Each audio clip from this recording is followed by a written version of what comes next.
So this story is about, I want to say a week old now or so. Apparently Melania's former assistant has turned on her, and so she's got a bunch of secret recordings. You know, in a weird way, I actually feel kind of bad, because anybody who gets to the White House, they're liable to have the people around them turn on them like that. It doesn't matter who you are, whether you're a Democrat, Republican, you could be a good person or a bad person. No matter what you're saying behind closed doors, it's gonna get out, because everything you say is newsworthy, because you are who you are. You're either the first lady or the president, and so you can't. It's really weird, because like it's almost like the paranoia would be justified for anybody in that office to think I can't say something that at some point might eventually come back and bite me in the ass. So anyway, here's a good example of this. This is Melania talking to somebody who used to work for her. She's talking about being first lady and honestly how like annoying it is. Here's one of the things that she said. They say I'm complicit. I'm the same like him. I support him. I don't say enough. I don't do enough. No, where I am, I'm working like my ass off. I know. Christmas stuff that, who gives a about Christmas stuff and decoration, but I need to do it, right? Yeah, but imagine 100%. You have no choice. And then I do it, and I say that I'm working on Christmas, planning for the Christmas, and they said, oh, what about the children, that they were separated? Give me a break. Where they were saying anything when Obama did that?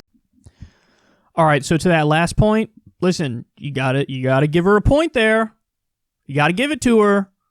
It is true, there was child separation happening under Obama and Biden, and nobody said Dickie McGee's acts, because corporate media likes Obama and Biden.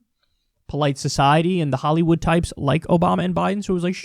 They didn't even know what was going on. They didn't know what was going on because they like them, so it's mostly more fawning positive coverage of them. Gotta be honest, man, that's what it is. That doesn't mean that the media is on the left. It's not. They're Democratic Party hacks, which is very different from being on the left. Okay? But it's true. She's right. Oh, now you care about it because you don't like my husband. Previously it was happening. You didn't say anything about it. True. True. Very true. A lot of those cages that kids are in were built by Obama and Biden, or under Obama and Biden. Okay, that's the first point. Second point is, she's never been more relatable than saying, like, who cares about Christmas decorations? It's a good point. I feel like when I was a kid, I thought it was cool. We used to get like a real Christmas tree, and my mom had these like 1970s or 1980s style like big light bulbs, and they were multicolored. And I'm a sucker for bright colors. I don't know what it is. I'm not a fan of like the white Christmas lights, the small white ones. I like the bigger ones and multicolored ones, because I go into like a trance when I see like bright multicolor stuff. So anyway, my childhood, that's what we had. We got the real trees. They were kind of tall. I love the smell of the Christmas tree. Got the big lights. Nothing like seeing the presents under the tree on Christmas morning. So it was nice. It was special. But yes, as I've gotten older, yeah, I feel more like, who cares? Oh, what am I going to do? I'm going to take 15 minutes of my life. See, now I have a fake tree, and I don't even use the fake tree. What am I going to do? I'm going to take 15 minutes of my life to drag out this annoying fake tree and, like, set it up, and why? Why would I do that? It seems ridiculous.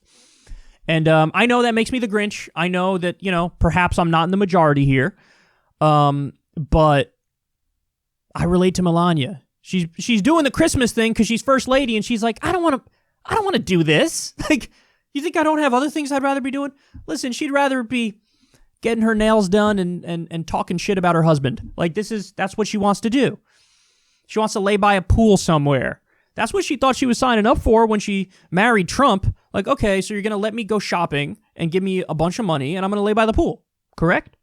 Like, that's what she thought she was signing up for. Now she's first lady, and she's got to do the Christmas thing. And by the way, people ripped her Christmas decorations because it was creepy. It sort of looked like she was decorating for a horror movie, and everybody made fun of her for it. But yeah, clearly she didn't want to do it. So maybe the reason it was so ugly is because she was like, I'm going to make this ugly on purpose because I don't want to do this. I resent this, and so I'm going to do it.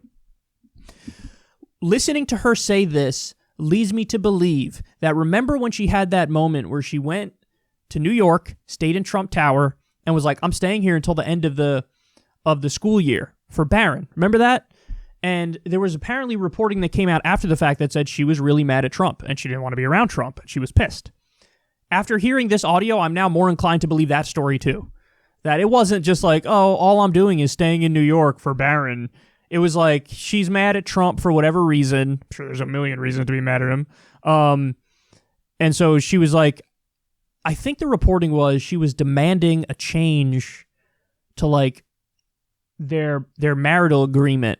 Like she wanted more stuff or whatever if they potentially split up. She wanted a change to it, and she wasn't going to go to Washington, D.C. until she extracted those changes. I'm now more inclined to believe that story after hearing this.